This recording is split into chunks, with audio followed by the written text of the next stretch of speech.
show you one of our very first cards from Journey to Ungoro, the Volcano spell. Volcano is a shaman spell. It deals 15 damage. I really like this card. The effect is incredible as it showers down upon your opponent. Not because I think it's like strong or anything. They can hit your minions, they can I think that's the way they should have done. Volcano when you want to do maximum let me pause this. I think that's the way. This card is like the way that Blizzard should have done all the juggle effects in the game. That's what actually Shadowverse did. Like cards like Knife Juggler can't hit face. They always hit a minion. So you can still control the RNG and there's still like a random element, but like it's like the difference between winning or losing a game when a juggle effect hits face versus hits a minion.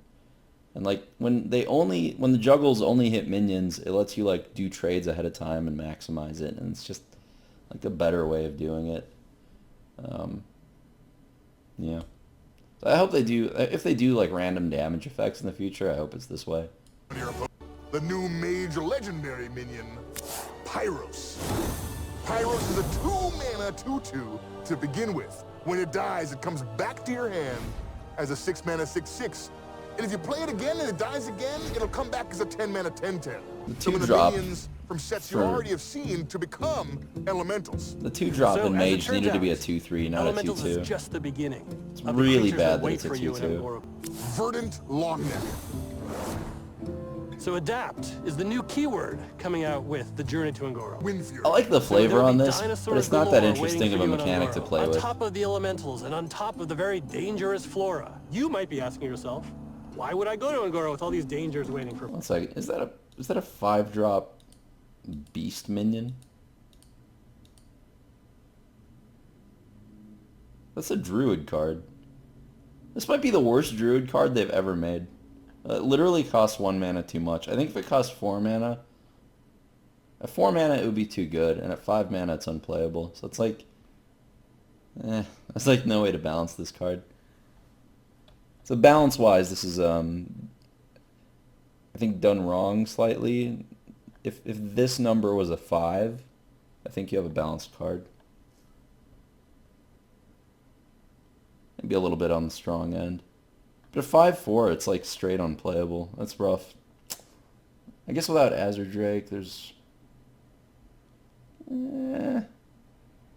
it's just bad. It's just so bad. It's like even in a deck that cares about the beast tag, it's just so much worse than Tiger. Tiger gives you like one of the most broken mechanics in the game, more stats, and you get that mechanic every time. And it works with Menagerie Warden. This doesn't. This dies. I don't mind. I mean, this card is more to showcase the mechanic. You know, it's okay that there's bad cards in the expansion. I think the mechanic's okay. It's whatever. It's like another Discover type of mechanic. Nothing crazy. I think the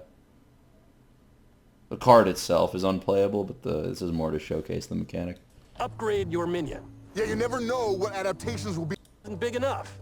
Imagine if it was upgraded with the massive adaptation. I also like that there's like a limited range of things you can pick from. So it's kind of like Clockwork Gnome, which is a card I say often is like an example of good RNG. Or like Zeril. It's similar. Like when you know the pool of options out of this, that's like good RNG because it has counterplay. Same as Kazakus. Nobody complains about Kazakus RNG. Giving it the ability to taunt. Or Lightning Speed, giving it Wind Fury. Like Lightning Storm and Crackle are like an implosion. There's like horrible RNG. This is like a good way to do it. There's galore waiting for you in it's a limited range. On top of the elementals and on top of the very dangerous flora. The mechanic's fine. I don't mind it. Why would I go to Ungoro with all these dangers tame. waiting? I wish it was cooler. I've been asking myself that all night. Doing a quest.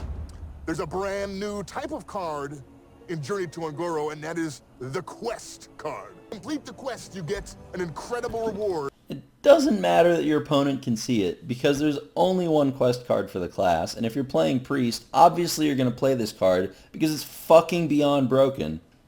Like, whatever. Check out Amara, Warden of Hope.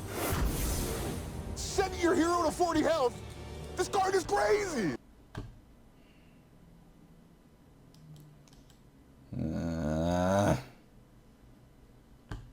I like the mechanic, the whole quest mechanic thing. But I really wish they would stop doing this bullshit to make control decks playable, you know? My control deck shouldn't feel like 28 mediocre cards, 1 Kazakus and 1 Reno. And then if I don't draw those cards, I lose the game. This is like another example of that, you know? Like, the 27 cards in my deck are gonna, like, suck. The 28 cards in my deck are gonna suck. But then there's gonna be Kazakus and this bitch.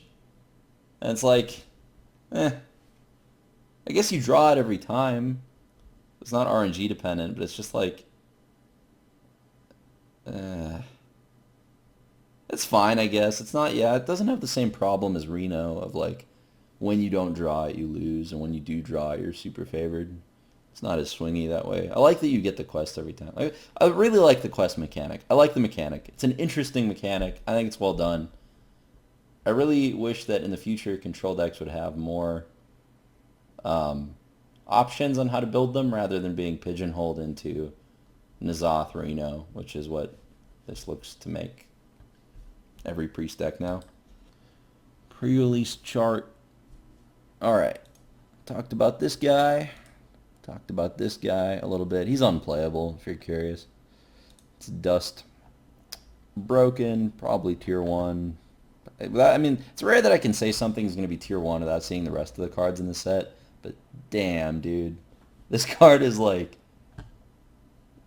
Oh, yeah. It's just... It's such an easy condition to meet. And it's just so busted, dude. It's so busted. Turn 1 this, turn 2 Loot Hoarder. And you do some of this for like 10 turns and eventually they're dead. You gotta live the whole time, I guess. I don't think this will see play, but I like the way the RNG is on this. And I like that if you're gonna make like a build around control card, like Reno, you're not gonna make the deck draw dependent on like whether you draw that card or not. So I really like that you get the quest every time. I think it's really cool. I actually love the quest mechanic. I love the quest mechanic. I don't want to sound overly negative about it. I think it's like really cool. I think that's an example of like a unique effect, you know? Like this mechanic's boring as shit. I don't really care about that, but this is like a really cool mechanic, I think. That's just damn, dude. That like, oh, that better be the strongest one. I have to imagine it is. You can't make like a stronger card than that.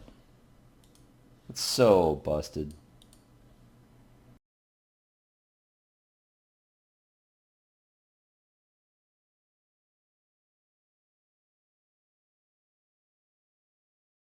My current quest is to live until turn 6.